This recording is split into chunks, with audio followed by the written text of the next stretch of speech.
Hello? Ma'am Gigi? Wala naman palang kwenta yung pag-aangas ni Blair eh. Basta ipapaalala mo lang sa kanya na hindi siya nandito para magbakasyon. Binabalaan kita. Kung ano mang pinaplano mo laban kay Blair, mag-iingat ka kasi tuso yung babae na yan. Oo, salamat. Ako nang bahala sa kanya. Tsaka, chance ako na rin to para makaresback sa isa sa elite squad na dahilan ng pagkamatay ng kapatid kong si Angie.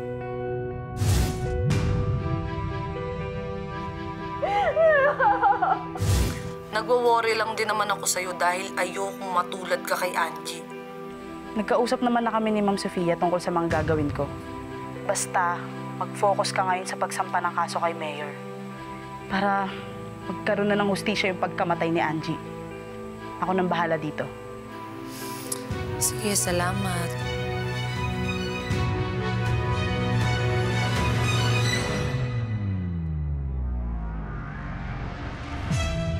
Patikim pa lang yan sa lahat ng dinala mo sa aking sakit at hirap. Sisiguraduhin ko sa'yong ipaparanas ko sa'yo ang impyernong pinaranas mo sa akin.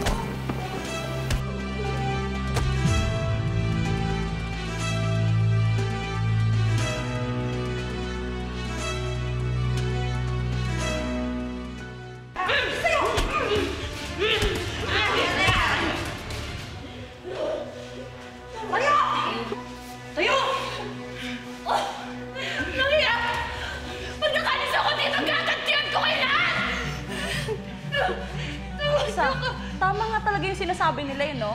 Na sinisisi mo sa iba yung mga nangyayari sa'yo. Kasi hindi mo ba sa akin yung asta mo dito? Kasi hindi mo teritoryo to. Lagyan niyo na sa kwarto niya yan. Bitawan niyo ako!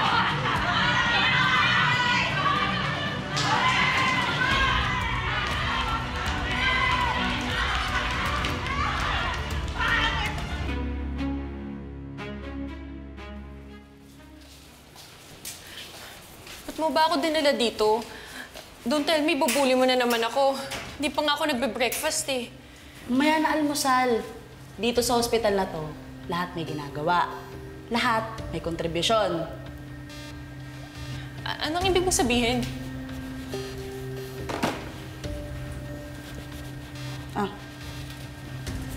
Ito, toka mo ngayong araw. Linisin mo tong banyo. What? Yuck! Di ko gagawin to. I don't deserve this. Ikaw, ha? Feeling special ka talaga, no? Ay! Bitawan mo nga ako! Mag-alala. Aray! Surpresa din ako sa'yo. Ha? Ayan, linisin mo yan! Ha? Lilinisin mo yan? O pagmumukha mo pang lilinis ko dyan, ha? Ayoko! Tayo ilalagay sa isolation room! Bitawan mo nga ako! Ayoko nga! Ikaw, ha? Di ba sabi ko naman sa'yo, hindi ginhawa ang mapapala mo dito? Hanggat nandito ako, araw-araw, pagbabayaran mo lahat ng ginawa mo kay Gigi!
Pwede ba?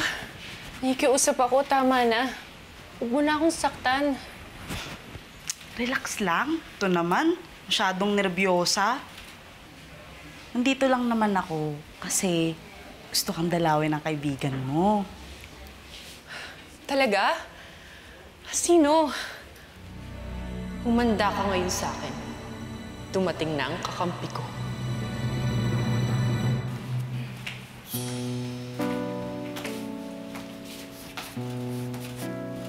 Anong ginagawa mo dito? Oh, bakit parang nakakita ka ng multo? Kumalma ka lang, Blair. Ako ang karma at ang bangungot mo.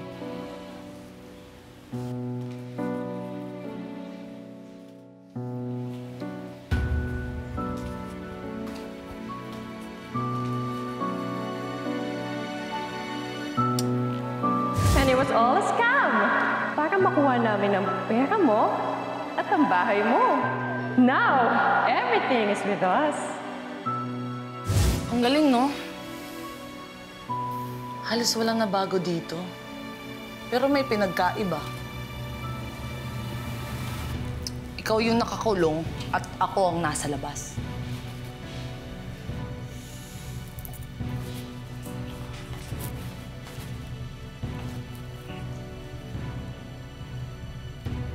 Nadala ko dito kahit wala naman akong kasalanan sa inyo. Kaya kung ano man ang mangyari sa yung masama dito, kasalanan mo yun. Walang ibang sisisihin kundi ikaw.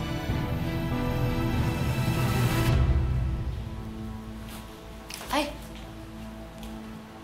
Wait lang. Papaalala ko lang sa'yo, ha? Hindi mo ako kaibigan dito. Pero marami kang pwedeng maging friends. Pero payo ko lang sa'yo, plantsahin mo yung ugali mo para tanggapin ka na rin dito.